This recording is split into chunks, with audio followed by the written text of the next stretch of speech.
Hello students, সমীভবন কাকে বলে জানো? ব্যঞ্জন ধ্বনি বা কাকে বলে? সমীভবনে কি রকম পরিবর্তন হয় ধ্বনি পরিবর্তনে? চলো আজ আমরা সেগুলি একটু জানব। ব্যঞ্জন ধ্বনি বলতে যে ধ্বনি স্বরধ্বনির সাহায্য নিয়েই উচ্চারিত হয় তাকে বলা হয় ব্যঞ্জন ধ্বনি।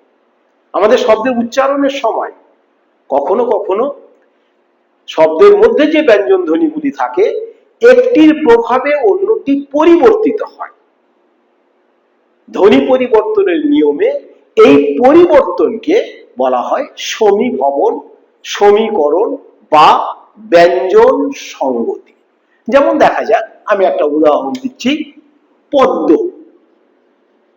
প দয়ময় পদ্ম থেকে প দয় দয় পদ্ম।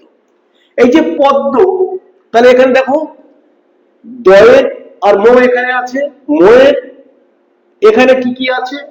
দয় দয়। তাহলে দয়ের প্রভাবে মো দয়ে পরিণত হয়েছে। এই বিষয়টি বা এই নিয়মকে বলা হচ্ছে সমীভবন।